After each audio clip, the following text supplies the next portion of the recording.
His book, his chapter, and his verse. See, God is the gift giver. Yes. And if the gift giver is perfect, then he knows the individual gift that you need to have to employ. Because guess what? It was never for your purpose. Let me say it that way. I'm going to say something else. It was never for you to promote yourself. It was always for you to help with the greater mission of the church.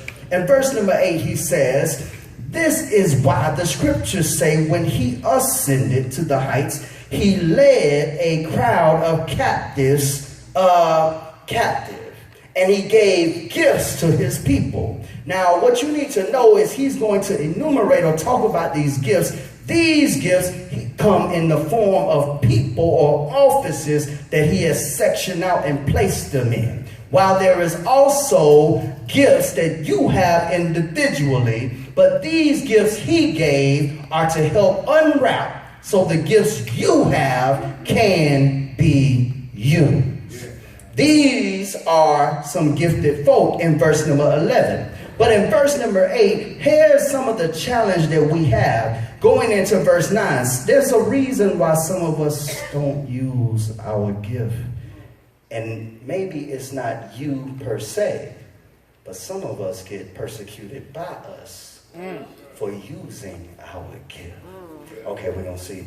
Verse number 9, he says, notice that it says he ascended. That clearly means that Christ also descended. Where was Christ? Christ being high, mighty, in the heavenly place, seeing us lowly, broke down in this condition, had to think enough of us to humble himself to help us already being as he was and ought to be. Amen.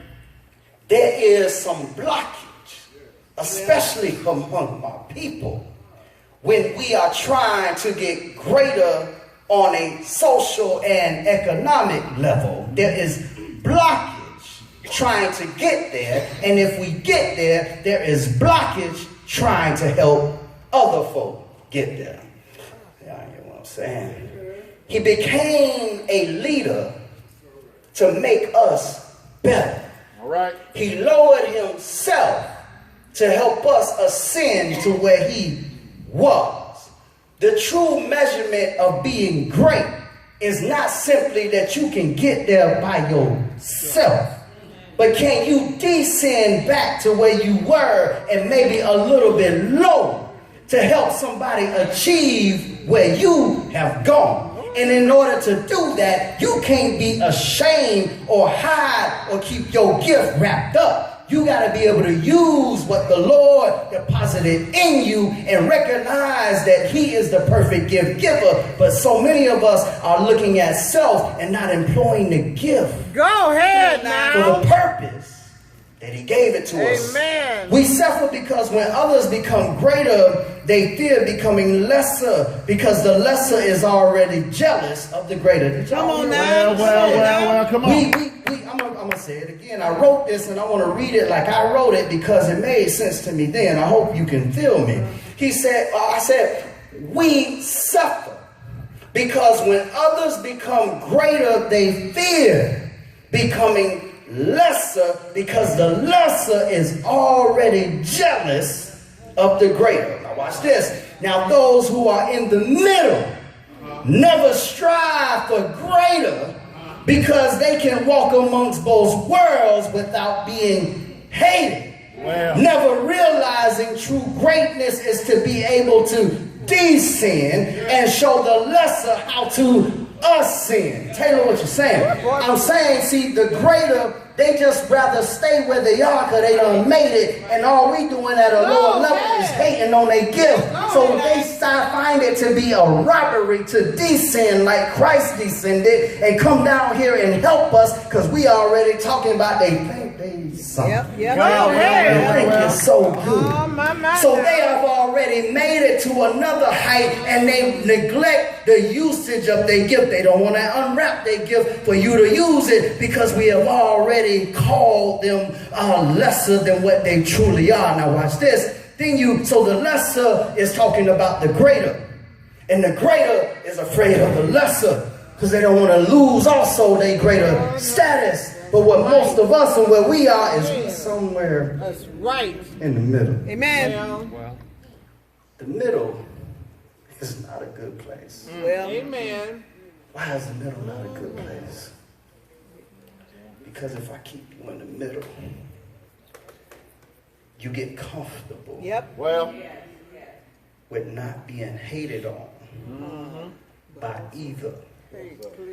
You can relate to the higher because you're above the lesser. amen. Huh? Yeah. And you're not quite the higher, so you can relate to the lesser. And you don't realize what a great situation you are in. And if you don't realize that, this can be a very, very bad situation. Amen. Because in the middle, you start to love mediocrity. Yep. In the Come on now. middle, you fall asleep. Lord have mercy. And you're not worried about making yourself better so you can keep the gift wrapped. Come on now.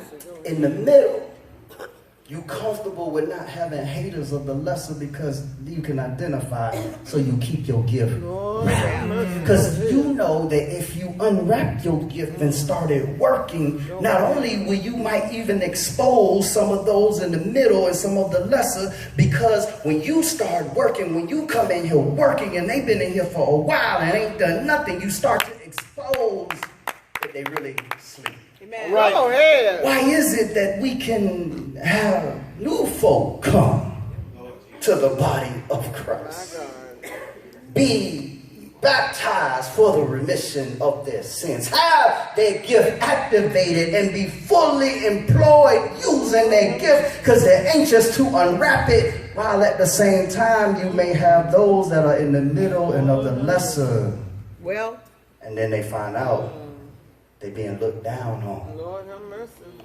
We persecute each other. We say, they come in here with all that. Lord have mercy. If God gave the gift, Well, are you really hating on them? Well, Or are you really hating the ability that God deposited in them? And the fact that they are just foolish enough to use what God gave for God's purpose. come on now. I better move on. 10. And the same one who descended is the one who ascended higher than all the heavens, so that he might fill the entire universe with himself. See, when you in the middle and you comfortable, your universe is too small. Lord have mercy. Christ don't call you to stay where you at right now. well, It can be said like this. The reason people that are stuck on themselves never get nowhere is because they believe that they already there. Yep. come on. See, and even in the Lord's church, we have built an attitude that we know all Bible. Well, So to ask me any question is almost to insult me. And we get uncomfortable with the question because we believe we know. And so when a question comes that I ain't dealt with and I feel that I don't know and I'm actually uncomfortable to answer the question, I start questioning your faith. Well, come on now. But the reality is that I'm insecure in myself because to answer this question would push me to go greater. And I already told you I don't want to be hated by the lesser. And I want to be accepted by the higher. So mediocrity becomes my friend.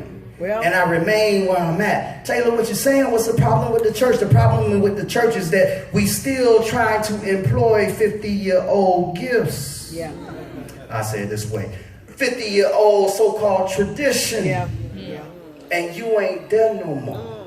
Amen. And so we are hurting the church, and the church ain't going to see no growth until we acknowledge our own insecurity of not wanting to go too great that we're hated by the lesser, or our own insecurity. We just rather be comfortable right in the middle. So we keep doing what we've been doing, what daddy and mama did, what they did back here, and we never look at anything to the difference or look at any other way to employ what thus saith the Lord. Did y'all hear what I said? I said what we do is we get comfortable in our mediocrity and we don't look for any other way to employ the truth of God. What are you saying, Taylor? Should we change it? No, I'm saying you can change your method without changing the message. And we are so scared to change our method because we have made the method the gospel and not the message. All right, all right. Preach.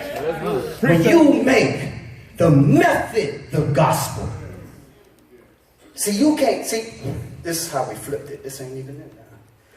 When you make the way to do it the truth, rather than the real truth just be what it is, the truth.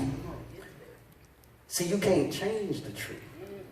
So now that I got you thinking that my method is the truth, you are afraid to change the method because you think the method is going to send you to hell. You think the method going to send you to hell. It's about the message. I know you're right. It's about what's really there. Keep me in track because I got to step away from the notes for a minute. Let's get just get with me in my text, Ephesians 4. I think I'm on verse 10, right, y'all? Give me a New Living Translation. And just hold right there on this stall.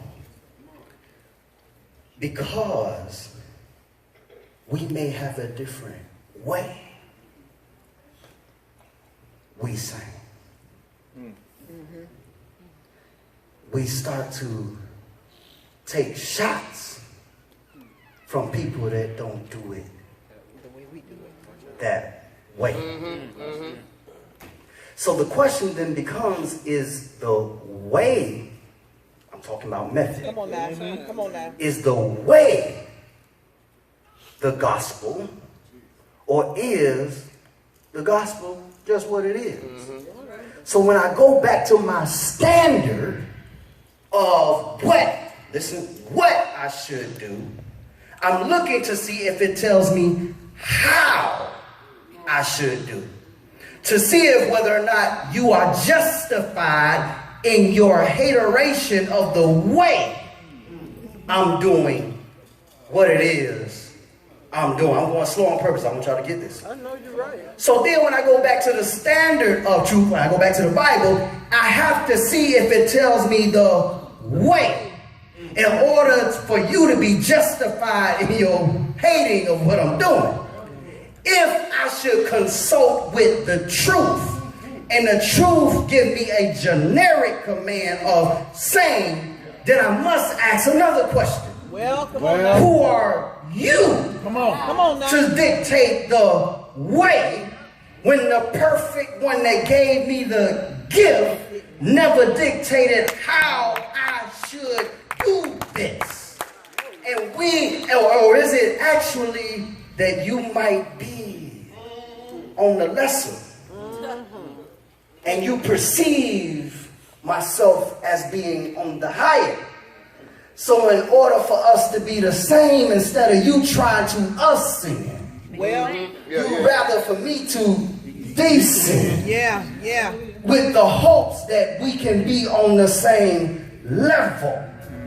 But see, what you fail to realize is that to be great and to be like Christ, the book said he was already in where he was supposed to be. He saw you in a lesser condition. So he, being great, said, this is my mind. I'm a descend. Amen. But I'm not descending to stay. Come on now. Yes, you got to mature for that. You got to mature for that. He did not descend to stay down with the lesser. Come on now. He descended to show the lesser how to become great. So if he descended and he's trying to get me to us sin, what am I really doing by saying we can't do it no different way? Come on now. Wait a minute. How am I going to grow if I'm to not grow? Well, It sounds foolish, but that's what you're asking. When you say, and I'm coming to leave, go ahead, watch this. Get for me verse 11, and let's go ahead and get this thing out of the way. Now these are the gifts. These are the gifts. Read. Christ gave. Christ. Notice who the giver is now. He did not consult with you and ask you, is it okay if I should give Jacksonville this gift? Y'all, come on now. He did not come down to the powers that be and ask for permission. Huh? Because the book is going to tell me in the earlier time who has been his counselor.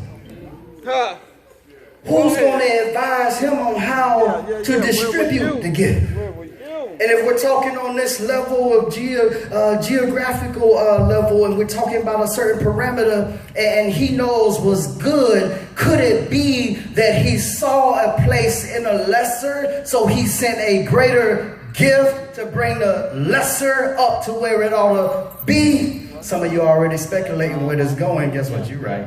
But you know what? That's okay, because the book is righter. So if he sees you in a condition, just like he said with Christ, he saw the world. See, Christ got the whole world. Seeing the world in a lesser condition, he comes down here to us to bring us well up. And then he said, now I'm going back up. But they still on a level that I gotta get them there. So how you gonna get us to the level and you gone? Well, he said, I'm gonna give some gifts. I'm gonna give these gifts to help them continue to come up higher. If you neglect the gift, you won't go no higher. And the standard by which you know if the gift is working properly is the manual. Come on now. If you ain't got no Bible, the gift is doing what it's supposed to do within the confines of the word.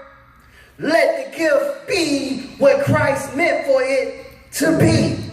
All right, let's get some of these gifts. Let's start over. Verse 11, start over. He gave some what? Gifts. Christ gave. Christ gave what? To the church. The apostles. Wait a minute. Not a Tonka toy. all right. It's not a car. Huh? It ain't money.